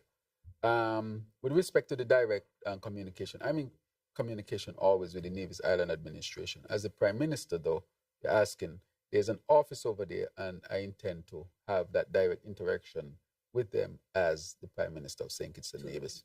Yeah, to the people. I would say, however, that the Nevis Island Administration has been working very well with the federal government in terms of addressing the issues of Nevis. So I think that is a good foundation to have a good working relationship with the Nevis Island Administration, irrespective of who is leading the administration. It's important that St. Kitts, the federal government and the island administration always have a good relationship. But the direct interaction that you speak about, yes, that is definitely on my radar. With respect to Prime Minister Gonsalves, I have not really paid attention to what he has said, but I've said from our perspective with the CBI is that from our perspective, the CBI is a very insecure type of industry to some extent because it can be hit by so many different things. It has been good to us in the overall, in the sense that it has helped us to advance a number of critical things here in St. Kitts and Nevis. So CBI has its place, it has its role, and I will do everything to preserve it. But while I'm doing everything to preserve it, I have to also be mindful of something my grandmother told me, God bless her soul, don't put all your eggs in one basket. So we have to diversify the economy and become more, of course, sustainable, more resilient. So I have not paid attention to what he has said, but expect to say that St. Kitts and Nevis' position is that we'll do everything to preserve the CBI because the CBI has its place in our national development. However, we will continue to diversify our economy to be more resilient because we saw we got a hit with the CBI and we saw what I reported in the budget, that it affected us. And it is getting better since we change all the laws and make it much stronger, but it is still a very risky type of sector. But so that is why we want to go into energy, expand agriculture, improve tourism, improve our infrastructure to attract industries and so forth, employ technology to be more efficient with what we do so that we don't have wastage. And that is why we are investing in large-scale agriculture, such as the large 110-acre land that we're going to develop in Cayon, which will also grow peppers for the Tabasco program. The fishing, as you know, we have expanded that, the greenhouses that we are expanding and so forth.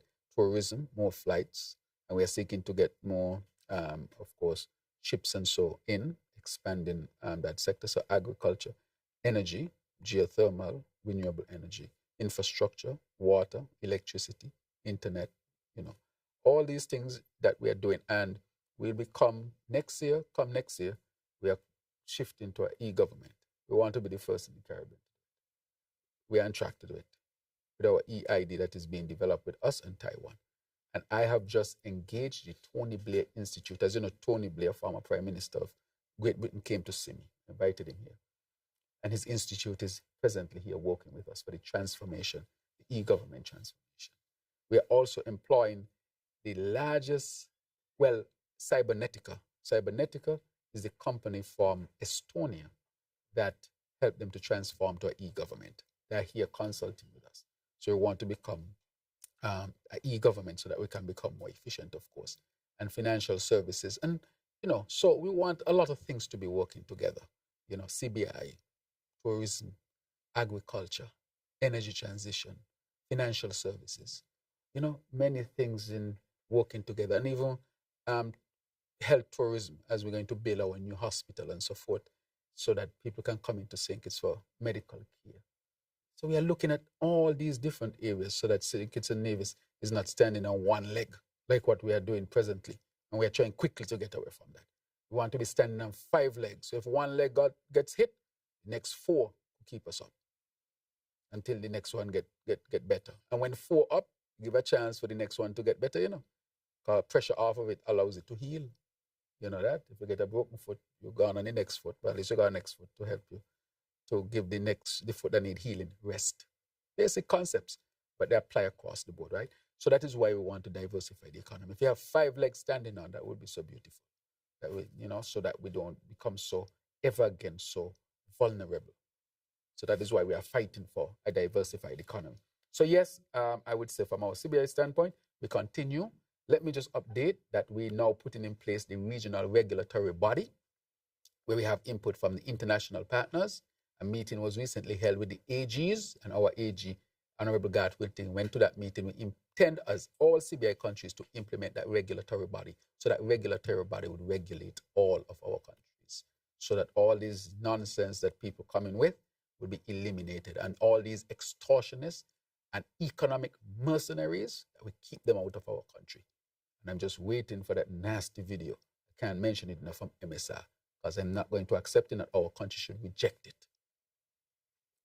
So I know my tone changed when I talk about it, right? But I'll get back to my normal, regular tone and demeanor. So on that matter, that is where we're at with the CBI. Mr. Prime Minister,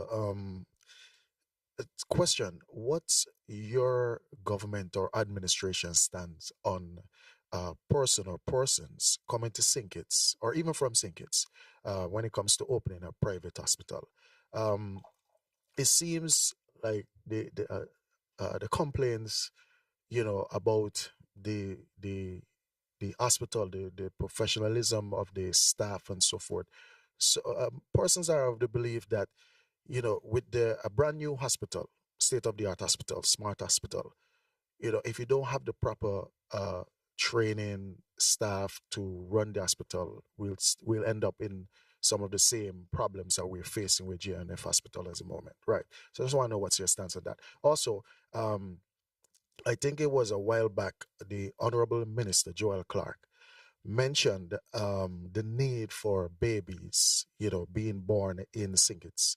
Otherwise, we could find ourselves pretty much like, a problem with the growth of the population. Mind you, the population can grow in many different aspects. Persons coming to St. Kitts, living here for a while, trying to make a life and so forth. But my thing is, right, it also affects schools in some extent.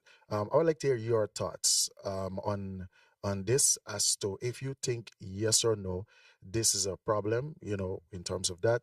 And if you agree with it as in yes, then my follow-up to that would be, what will the government do to put, in place to ease the burden of the parents that, who would potentially make these babies, given the state of the economy and the cost of living, as we all know. Right. So there are 2 things there, as you're talking about the state of the economy and the cost of living. St. Kitts and Nevis has possibly one of the lowest costs of living across the region. when you look at our gas prices, food prices, and so forth. Just look at it objectively. That's one thing I would say. In the 1940s, 50s, 60s, 70s, when people were much poorer, well, I would say when people were poor, they had a lot more children. You're aware of that. China, when it was very poor, they had a issue with population growth. Becoming more developed, people start to have babies. Europe, when people were poor, lots of babies. Become more developed and educated, less babies. So we have to ask the real question as to why people are not having babies. It is not merely economic. It is because women started to work more across the world. But apart from that, women started to go into careers and did not see themselves as just to carry children for men. Women want to, and they should, and it is better for us. They go to study, they will put off the time when they have babies. So if you have a young person in St. Kitts at 19 who gets a child, there's an alarm. You're just done with school and you get pregnant? Because our whole thing is wait until you went to school, you got some money, you do this, you do that, you don't get your degree, you do this, you do that. Then you get a child when you're in your 30s. That is what we are telling our people. And so when they get that one child, they say, I got one and I done because I'm going back on my career and so forth. So there are much other factors that are filtering into why we are having less babies, right? And that is, so it's not, it's socioeconomic, so it's a social condition as well, and a new mindset, which I think is women has the right, as any man, to pursue what they should pursue. So that's not even a question, but just to say it is not, as people like to link it to the economy. You go and you'll find in the United States of America, which is well studied, among the richest women in the United States of America, the fertility is the lowest. They have money to support 100 children if they wish, but they only get one or two, sometimes none, right? And you can see famous people like Oprah.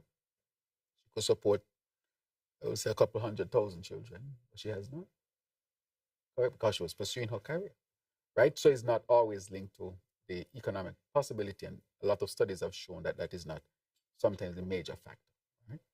But the question remains, what are we going to do to get people to get more babies? I hope you have a couple, and you're adding to the population. But I would say that it is going to be a problem if we don't grow our population, either by migration or by birth. We are seeing for the first time that births are at the lowest rate. So it has been dropping over time.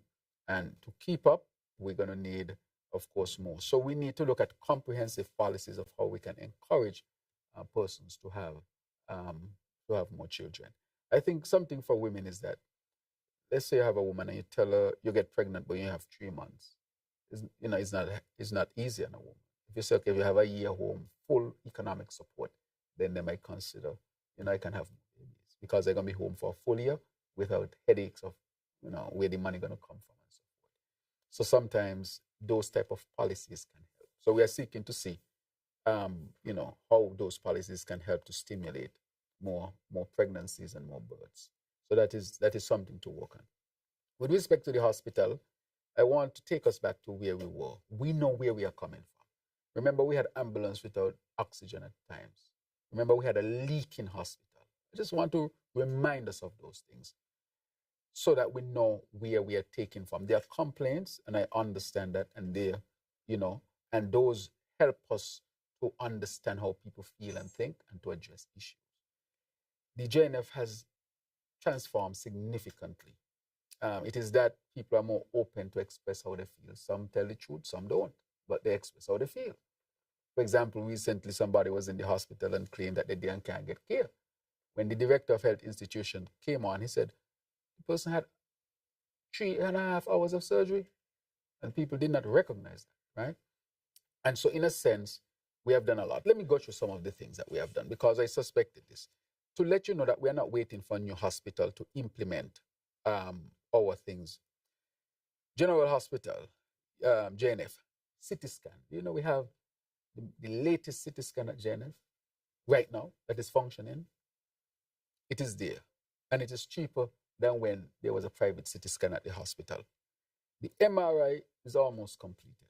That has taken us some time again. Proper planning sometimes takes time, but it is progressing well. So we're going to have MRI for the first time at JNF Hospital. When you went to the hospital, when last you've been there? I don't know. Have you gone to see the entrance of the hospital? Who has been there recently?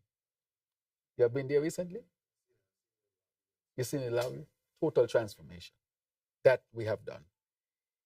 We have air-conditioned system and medical ward and surgical ward. You're aware of that? I don't know if you're aware. If you go to the wards, they're air-conditioned system. They never had that before. And we're now going to put on pediatric and maternity ward. We are now on a pathway to accreditation, as I mentioned before, and to bring forward the national strategic plan, which we are putting in place.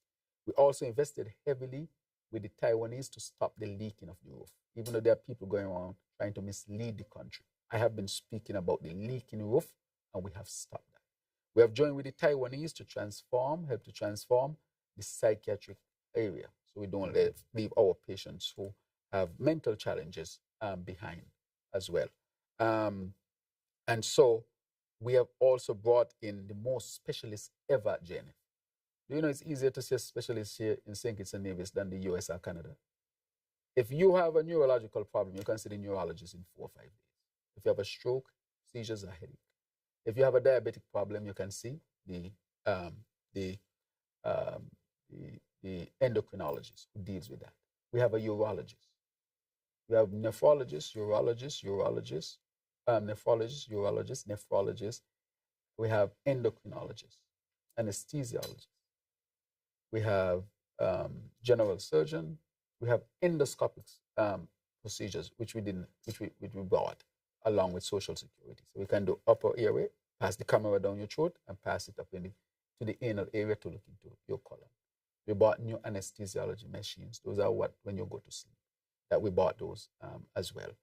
And so we invested in the new drug cabinet as well. So, you know, we also have more dialysis machines as well. So in a sense, we have invested millions of dollars presently. If you go to the back of the hospital, we are transforming the back of the hospital. We brought in new washing machines. We refurbished the kitchen. Go and see the kitchen, looks nice. Go and see the new bed stands we put in and so forth. So we understand that there are concerns still, but we continue to build. But if somebody were to objectively look at the hospital now, how we met it and where it is now, they have to objectively say that there is significant improvement, though we need more improvement. So I'm not shying away. I like to deal with things head on. If there's an issue up there, I'm going to deal with it head on. I'm not hiding behind anybody. If there's a CBI problem, head on. If there's a crime problem, head on. If there's a health problem, head on. If there's a water problem, head on. That's why the people voted. Not for me to be hiding behind anything or anybody. They have to be dealt with head on. And so all these things, I want to tell you two developments apart from the nursing that we're going to do. We have now in the final stages of contracting an ER specialist. St. Kitts and Nevis has never had a doctor who specializes in ER medicine. Never. And we'll have the first ER specialist come the 18th of June, 2025, next month. And the ER specialist will be on contract to be on ground every 2 weeks. The ER specialist from the United States, specifically, who will be in. That ER specialist is going to train our ER doctors. They're also going to be working directly in to make sure we have our protocols and so forth. So you're going to see a further transformation of the ER. Right now, we have the shortest wait time in the whole region at that general hospital. Sometimes people go there and say, waiting, oh, trust me, we want you not to wait at all. But there's always going to be some level of wait. But please note, it is shorter than Canada, and it is shorter than the US and shorter than the rest of the Caribbean. I just want to put those things in perspective to understand where we are. So we are going to bring in an ER specialist. We have an accreditation specialist who is now working to get us to an accredited hospital. And so we think that an ER specialist, accreditation specialist, And we are now going to implement the electronic health record system. We have done all the groundwork and all the planning. So that is coming. When we finish with health and we continue to work it out, it's going to be a real nice thing. Hospital, Right. if somebody want to open a private hospital. Right. So let me say one more thing. You asked about with respect to the customer service. We have now put a customer service team in place. And we have somebody who we have hired to deal strictly with customer service. So you're going to now see a help desk in the open area where you can go to and ask, how do I get here? How do I get here? I have a concern. Not only that, the leadership of the hospital, of the health sector, led by the PS Martin, they do leadership rounds daily to hear the concerns of patients, hear the concerns of nurses and workers to address them in real time. So every day they do rounds in the hospital. So just wanted to know that we are addressing that. We have also, in the final stage of contracting, Jenkins Leadership Corps for them to come to the hospital and implement customer service training. That will be ongoing. So customer service training will be a hallmark. So we're going to launch that, I think, in the next week or two. So by the end of this month, we'll have the ER specialist, the accreditation specialist, the customer service program, and so forth. Because we are not waiting for a new hospital. We need a change in culture now. Remember, this did not happen overnight. I inherited this. I inherited everything that I'm speaking about, including a leaking hospital. And to update on the ambulances, we have ordered about 4 to 5 brand new ambulances. TDC updated me that they're going to come in October. We wanted them to come earlier. But Toyota has indicated that because of the supply chain issues, that they had to, the delay is part of all this issue with supply chain matters. So where they could have given us the ambulances 6 months earlier, we have to wait 6 months later, right? And so they have updated me that we'll receive those brand new ambulances in October 2025. So we're on an ambulance problem. However, TDC, I want to thank them, was able to help us to fix some of the ambulances. We'll pack up. They brought in specialists to fix them, so they're running. But it's time for an upgrade with respect to our ambulance system. So I wanted to say all of that. And lastly, to say, there is always room for, if it's a private hospital, it's private. If people want to go to a private hospital, why not? There are people who have been asking if they can have private institutions, and we are open to that as well. Just to let you know that as part of universal healthcare, we will continue to invest heavily in our healthcare sector. Are there challenges? Yes, this is health. There will be challenges, but we are dealing with them head on, nothing to be shoved under the rug. So when you look at all of these things, you're asking, so what used to happen before? That is a good question. Everything never used to go on social media. People have access to 2 and 3 phones, and everything now you put on social media because you want to. But I can safely say that we have done significant investment. And to lastly say, we have started the Children's Medical Fund, where no child is denied care because the parents can't afford it, even if they need to go overseas. And as a result of that, we have saved a lot of lives. That, again, is revolutionary. There's no other country in the Caribbean. And so, while we have our challenges, I want to also point out the positive things that we have done. So, a few years ago, I raised the matter of Russians and Belarusians who had applied for St. Nevis citizenship. Some of them had approved applications. But I think since the Ukraine-Russia war started, there was a ban on some of these countries. As a result, it seems as if these persons, these individuals, did not receive their documentations even after they had been approved, and also that they had paid fully the amounts that were required. Now, there seems to be a resurgence of information in terms of people creating videos on YouTube. Essentially, up to yesterday, I saw one that basically said, I am no longer interested in citizenship. I just want my money back. How is the government dealing with this situation with regards to Russians and Belarusians whose applications were approved, but they have not received their documentation? Right. So basically, I think I started out, let me give you the background. The suspension took place before I took office. St. Kitts and Nevis had joined to had joined in with whatever was being done with respect to Russia. and the sanctions. And part of it was that. And so therefore, if they had not received, even if they were in process, was to refund it. They were not refunded then, even though it happened before me. The matter that we encountered, or the unit, because it was under my ministry first, is now independent, was that because of the sanctions, you couldn't get back to a Russian bank. Clear? Couldn't get back because of the sanctions. The money is there and it is safe. We have started the process, and a number of them have received the money. All they have to do is provide a bank account where the corresponding banking allows, or if they can come into St. Kitts because they're not banned from St. Kitts, and they can collect the money right here in St. Kitts and Nevis. So there's no issue with that. I see some fake video going around, and I think that that has to be clarified. Again, I'm telling you, there are those who wants to be in a space where these people are acting like economic mercenaries to damage St. Kitts and Nevis. Because all the talk is just talk. Because again, I will simply say that St. Kitts and Nevis continue to comply. We'll continue to make sure that we protect international security. And the unit is going to put out a press release just to inform the public that this is actually being addressed and there is no real issue. You can call into the unit, provide your bank account number to receive your money, because that money did not enter into, we did not accept that money into our consolidated funds. And they can receive their money. If the banking does not, because of the sanctions, they can't get it, they're allowed to come into St. Kitts and Nevis and get it. Or if they have another account where it allows, that they can get their money. So that is going on. So there's no issue with Russians or Belarusians not getting back their money. So there is communication. There is communication with the applicants then. Correct. Okay. Clearly. In regards now to the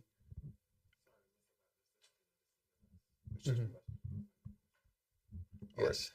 in regards to the jail project, I remember some time ago you indicated that you had been in contact with about 150, 200, I can't remember the exact number, applicants who were requested to pay in full, or the differences that were required in order to get their citizenship. Were they the only persons out of the thousands of applications that you received, or were there more, or was that the start? Right. And so, and the other part of in relation to that then is that project still continuing? And if so, how can we ensure that we get the monies that we need from those persons who had already been approved? Right. So let me say again, this project was approved under the previous administration, right? This is something that I inherited. All the matters are where I said to the country from the beginning, this will be the toughest thing that I have to deal with, or the administration will have to deal with.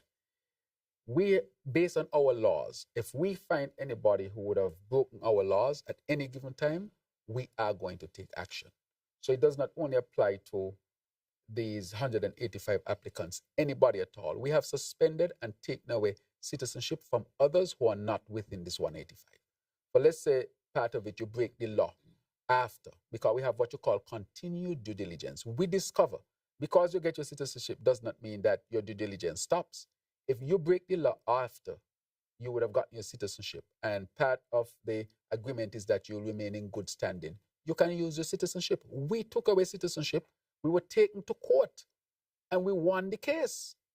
And I would ask the AG to update. The AG put out the information, but I think people didn't capture that we have set the precedent that even after receiving citizenship, if you break the law, you can lose your citizenship, and we won the case. It was a significant win, and it happened even before this 185 applicants came on board. And so I think we should provide that information, so in your writing, you can establish that St. Kitts and Nevis has rescinded the citizenship of those who, even after receiving their citizenship, violated the agreement, which is to remain in good standing. So I want to say that we have done things beyond this 185. So we continue our continued due diligence.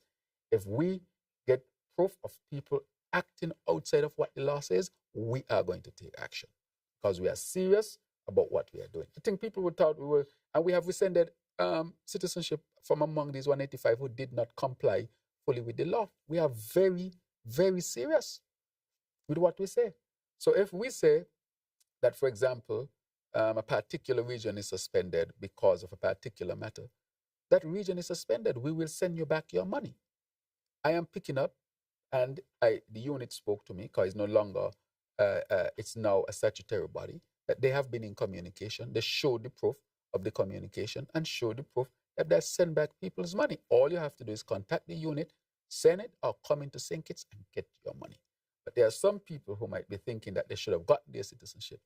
Well, they can think that, but we have the laws and our measures to follow here in St. Kitts and Nevis. You see, when you have these persons who want to act like, and I saw some stuff come out on some of these people. I don't know what is going on, but I will simply say that St. Kitts and Nevis. So I will say to people, if we are violating you, we have an open court system. You can simply put in a court case from any part of the world, but it's easier to just call the unit and say, this is my data, or I come into St. Kitts to make sure that I get back my refund, or send it to this account, and it's done.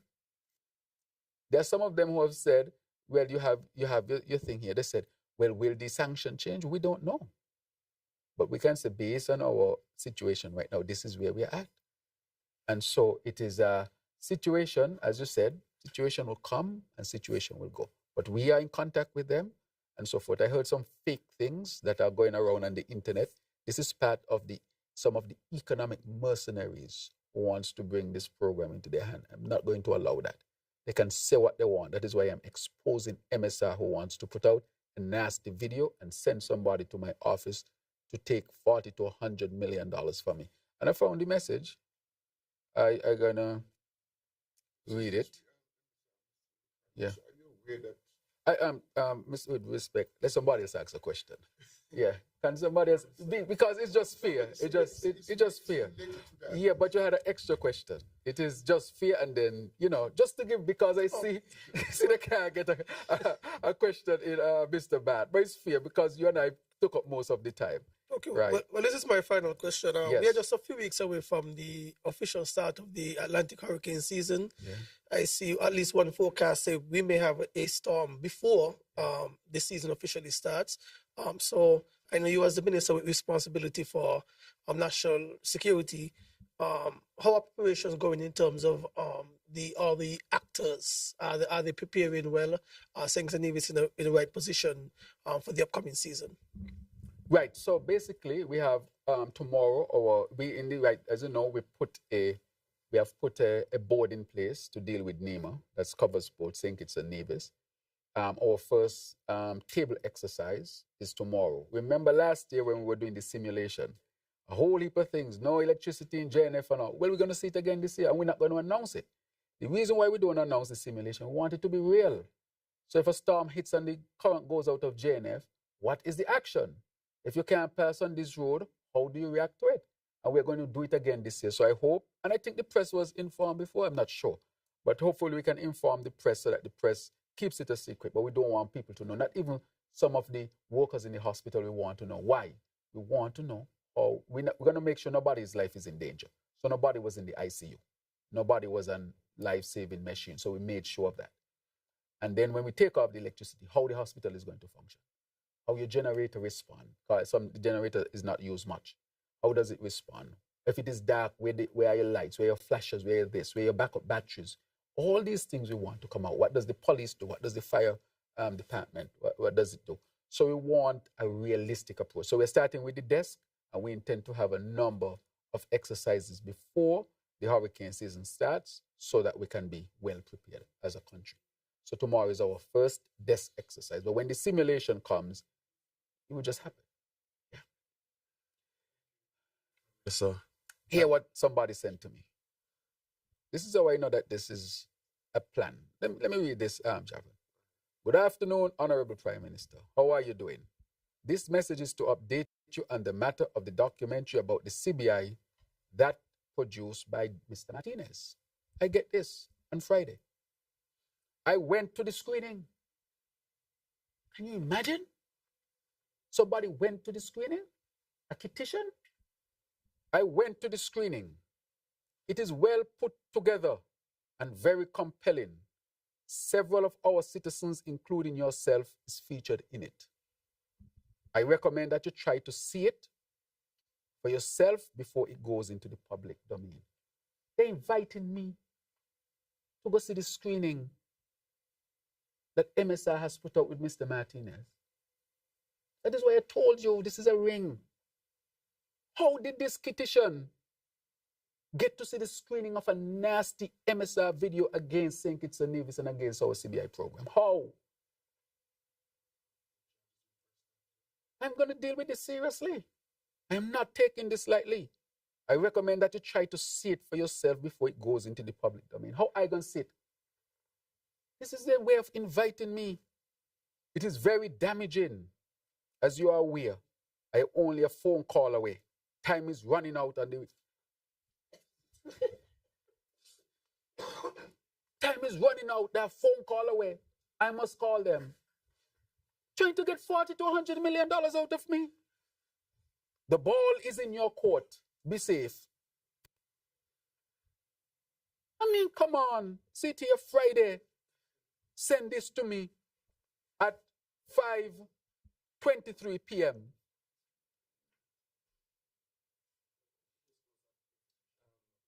Yes, I just read it. Yes, he asking about the name. It's about this. I have it right here. It is very, hear them. It is very damaging as you're aware. I am only a phone call away. Time is running out on the release. The ball is in your court. What is this telling me? No more questions. I think we had enough. Mr. Bat, I gave you more than enough. I think I give you all a lot, but I just want to wrap up with this. I mean, look at this. Look at this. I didn't even get to read the last part until now, because once I see the first part, I kind of brush it off. It is very damaging, as you are aware. I am only a phone call away. Time is running out on the release. The ball is in your court. How else can that be interpreted except somebody is trying to pull me to the table to extort me? To say it is damaging, what are you going to do for this not to be released? So they have not stopped. These mercenaries have not stopped.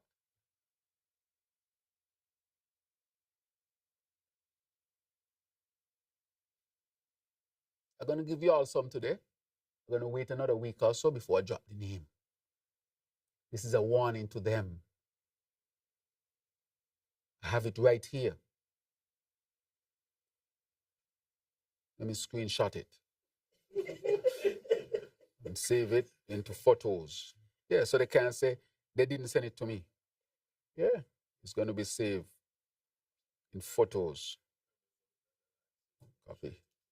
Closing remarks. So, Mr. Bat, we'll have some more next week. I just didn't want, I think because we've been here, 2 hours and I give you all a lot of time, but I'm not opposed. But I think I had enough of MSR and these people. So let me go to the options of my screenshot. Done. Yeah, just making sure that it is saved, right? Because people like to say not them. Let me send this to the AG. Send it to the AG right away. AG Garrett Wilkin. So he can see that I'm being extorted. I'm being forced to the table by an economic mercenary who call themselves a Kittitian. Yeah. No, just to let you all know it's serious because I'm going to reveal the name. So I just want to wrap up by thanking you all. I usually take this opportunity because I think any leader should be able to sit with the press and have an open, frank conversation. It is important. So I would always give you all this opportunity. I will come back again, as I said, in June, because there are 2 major announcements I'm going to make then that I have not revealed yet, but the ink should be dry by then so that I can talk about these 2 major developments apart from the other hotels that are on their way. And developments that are on their way. But this is going to be significant for St. Kitts and Nevis. Let me thank all of our residents and citizens for joining me this afternoon and sharing with the press information related to our national development and the state of St. Kitts and Nevis. I would like to thank you for your patience and thank you for listening. Even if you don't support me personally, I will always say that this country belongs to all of us, and I'm the Prime Minister of all. And therefore, I will continue to be transparent and open and make sure that I am held accountable for my actions. So thank you until then. I have a couple of announcements to make. Let me just make an announcement. I want to say I am pleased to announce that following the evaluation of over 250 submissions, the winning theme for our 42nd Independence Anniversary has been selected. Congratulations to Miss Danola, Dinola